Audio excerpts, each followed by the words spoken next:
Yang mau kita bahas subuh ini adalah perjalanan kita berikutnya. Kalau haus, minum. Kalau lapar, makan. Kalau kepanasan, hidupkan kipas, hidupkan AC. Kalau kedinginan, pakai jaket. Selalu ada langkah antisipasi. Nah, yang mau kita hadapi ke depan ini apa? Yang akan kita hadapi nanti adalah yang pertama, sakaratul maut. Apa yang perlu kita siapkan untuk sakaratul maut ini? Banyak orang menghadapi pensiun udah siap. Saya Pak Ustadz untuk pensiun ini udah saya siapkan 100 pintu kos-kosan Pak Ustadz. Banyak betul Pak, baru pintunya aja Pak Ustadz. Yakin betul dia malaikat maut itu datang setelah pensiun. Tidak salah, tak ada salahnya orang yang menyiapkan ruko, menyiapkan kos-kosan. Bagus, tidak salah. Itu ikhtiar. Tapi tak banyak yang mempersiapkan untuk sakaratul maut. Siap-siap untuk pensiun, belum tentu jadi. Belum tentu, bisa jadi sebelum pensiun sudah mati.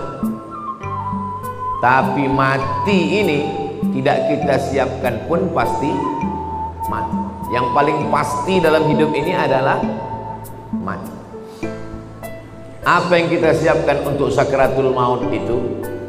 A'udzubillahi minasyaitonir rajim. Innal ladzina qalu rabbuna Allah tsumma istaqamu. Orang yang selalu menyebut Allah kemudian dia istiqamah, tatanazzalu alaihimul malaikah, turunlah malaikat waktu dia mau sakaratul maut, waktu ruhnya mau keluar dari jasad, turun dua malaikat. Malaikat yang pertama berbisik, alla takhafu, jangan kau takut. Karena rupanya orang mau mati itu takut. Takut sakaratul maut, takut azab kubur, takut mungkar nakir, takut titian siratal mustaqim, takut hisab, takut neraka, takut. Maka datang malaikat membisikkan, alla takhafu, jangan kau takut. Perasaan yang kedua orang yang sakaratul maut itu, wala tahzanu, jangan sedih. Rupanya orang yang mau mati itu perasaannya sedih. Sedih meninggalkan rumah, sedih meninggalkan anak, sedih meninggalkan bini, sedih meninggalkan BPKB, STNK, surat tanah, akte notaris. Sedih. Apa kata malaikat? Wala tahzanu, jangan kau sedih. Takutnya hilang, sedihnya melayang. Waktu itu hatinya kosong. Ketika itu malaikat membisikkan yang ketiga. Apa kata malaikat? Wa abshiru bil jannati allati kuntum tu'adun. Berbahagialah engkau mendapatkan surga yang dijanjikan Allah Subhanahu wa taala. Mudah-mudahan kita termasuk yang mati husnul khatimah. Apa syaratnya? Apa syaratnya supaya kita dapat macam yang disebutkan dalam ayat ini? Syaratnya kata Allah, qalu rabbuna Allah tsumma istaqam. Istiqamah menyebut Allah. Bisa subhanallah, bisa alhamdulillah, bisa Allahu akbar, bisa la haula wala quwata illa billah. Afdalu dzikri fa'lam annahu la ilaha illallah. Makanya orang kalau dia ikut tarekat Naqsabandiyah, zikirnya Allah Allah Allah Allah Allah Allah Allah Allah Allah Allah. Alladzina yadhkuruna Allah, orang yang menyebut Allah qiyaman, waktu tegak, wa qu'udan, waktu duduk, wa ala junubihim, waktu berbaring. Duduk, tegak, berbaring, selalu mengingat Allah. Itu makanya melihat wajah di cermin menyebut Allah. Allahumma kama hassanta khalqi fahassin khuluqi. Masuk masjid menyebut Allah. Allahumma ftahli abwaaba rahmatik. Keluar masjid menyebut Allah. Allahumma inni as'aluka min fadlik. Masuk ke WC menyebut Allah. Allahumma inni a'udzubika minal khubuthi wal khaba'is.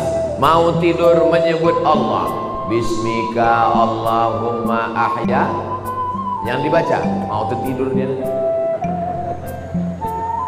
Jadi kalau mau husnul khatimah, jangan berhenti menyebut Allah, Allah, Allah, subhanallah, walhamdulillah, la ilaha illallah, wallahu akbar. Macam mana sakitnya mati itu? Nabi Isra Mi'raj berjumpa dengan yang orang sudah mati beribu tahun. Sudah berapa lama kalian mati? Ribuan tahun. Macam mana rasanya mati itu? Macam kambing dikuliti hidup-hidup, macam mata kail pancing ditarik dari kulit yang basah, macam tebasan pedang beratus kali di tempat yang sama. Makanya kita selalu berdoa dalam doa selamat, Allahumma hawwin alaina fi sakaratil maut. Ringankan kami waktu sakaratul maut. Tulis di YouTube itu Sakratul Maut titik. Nampak nanti orang yang mati, pembawa acara TV mati, orang sedang pidato mati, yang paling banyak mati orang yang sedang angkat berat, rupanya tak tahan jantung itu mati, orang sedang jogging mati. Nah, jadi mati ini kapan saja bisa terjadi. Apakah orang yang mati semalam itu sehari sebelumnya sadar dia mau mati? Tidak. Tiba-tiba aja datang kematian itu. Waja'a, datang dia sakratul mauti bil haq. Dia datang tiba-tiba.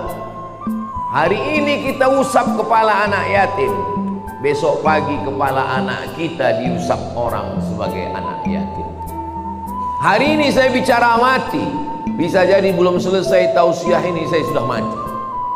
Maka jangan pernah takut cerita tentang mati, karena kita semua akan mati. Kita sekarang hidup, resiko hidup adalah mati.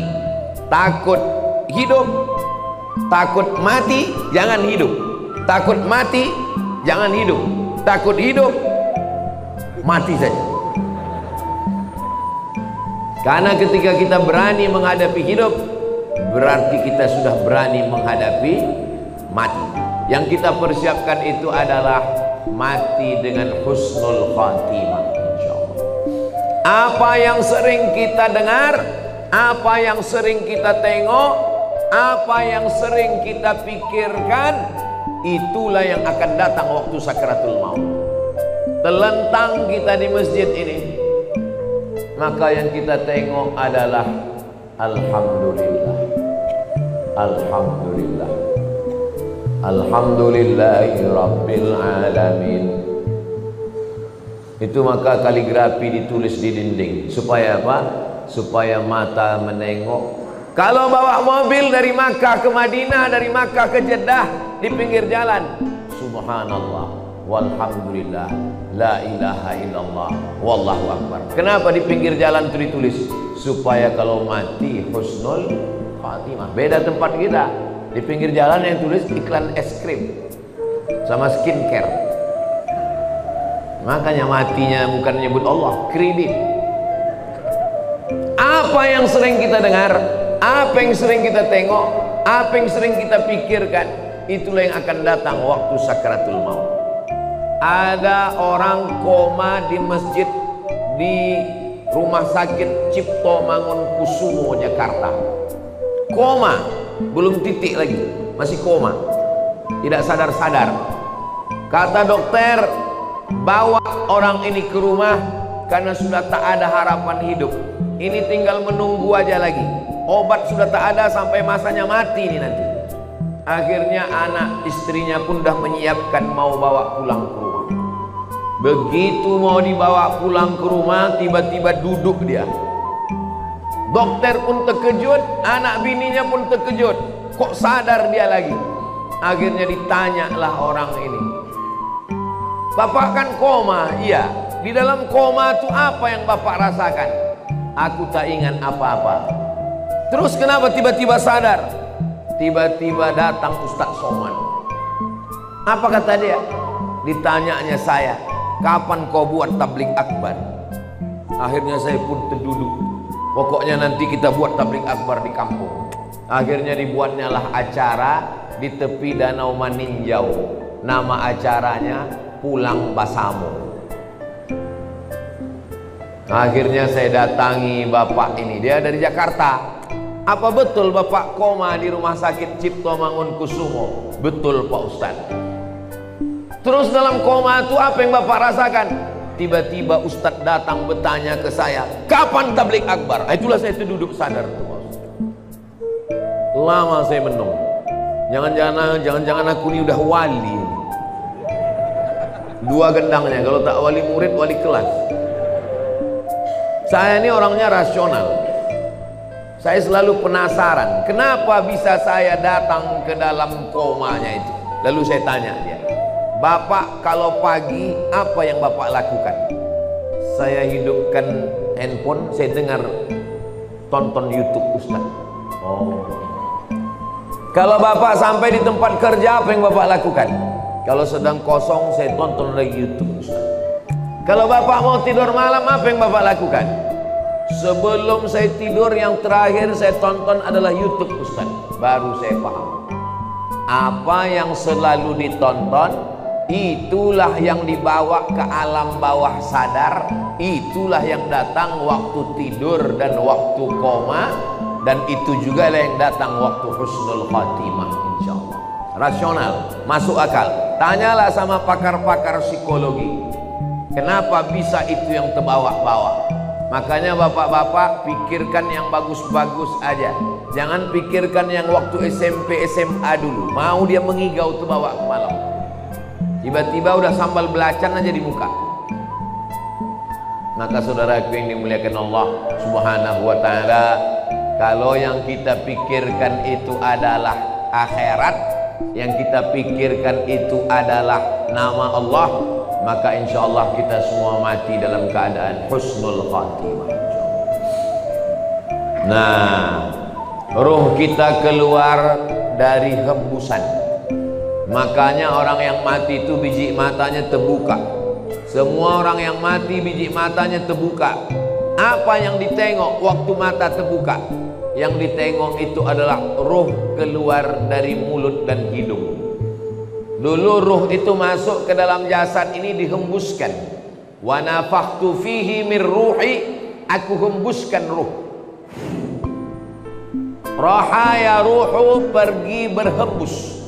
Ruh itu artinya pergi dan datang berhembus. Maka waktu datangnya berhembus, perginya pun berhembus. Ruh itu berjalan dari mulai ujung kaki sampai ke betis, naik ke lutut, naik ke paha, naik ke pinggang, terasa dingin, sejuk di kaki. Kalau ada bapak ibu yang udah merasa agak sejuk di kaki, tak lama lagi itu.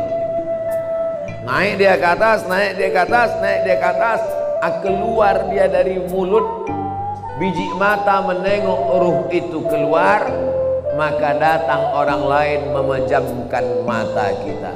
Bismillah wa ala millati Rasulillah, inna lillah wa inna ilaihi raji'un. Menggerakkan tangan ringan, menggerakkan lidah ringan. Yang paling ringan adalah menggerakkan kelopak mata. Inilah yang paling ringan. Tapi waktu kita sakratul maut, jangankan menggerakkan tangan, jangankan menggerakkan bibir, menggerakkan kelopak mata pun tak bisa. Terbuka.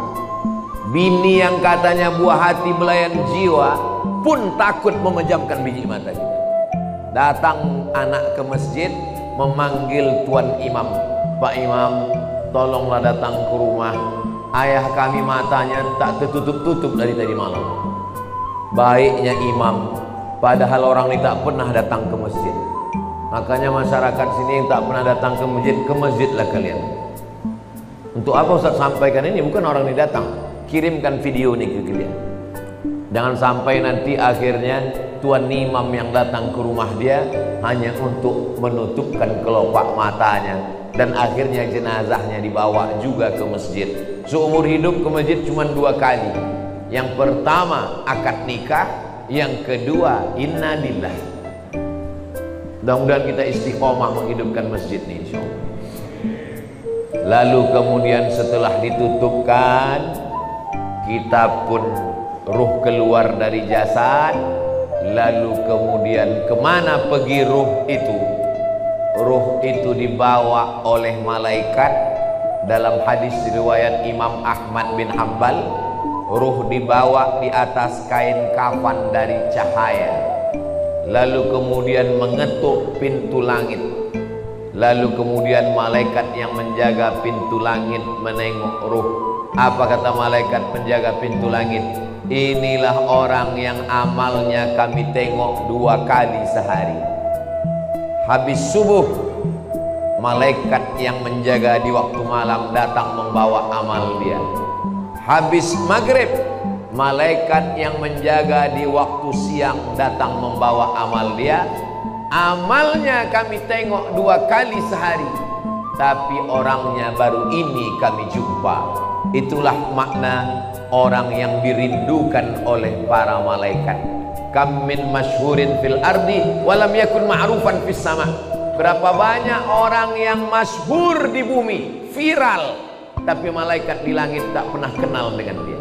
Tapi berapa banyak orang yang di dunia tak viral, tak dikenal orang, tak punya akun Facebook, Twitter, WhatsApp, tapi malaikat-malaikat penjaga pintu langit sudah lama merindukan dia, karena malaikat selalu membawa amal-amal dia.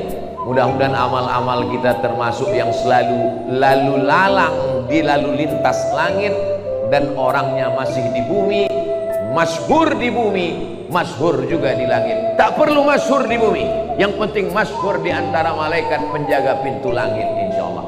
Amin ya rabbal. Ini malaikat yang ikut sholat subuh bersama kita ini, habis itu dia bawa amal kita. Lalu malaikat penjaga pintu langit menengok. Oh, amal si fulan tahajud tadi malam, amal si fulan sholat sunat hajat tadi malam, amal si fulan berzikir tadi malam, amal si fulan sholat subuh berjamaah. Amalnya ditengok malaikat tiap hari, tapi orangnya masih berjalan di atas muka bumi, sampai akhirnya kita pun mati. Lalu ruh itu dibawa oleh para malaikat.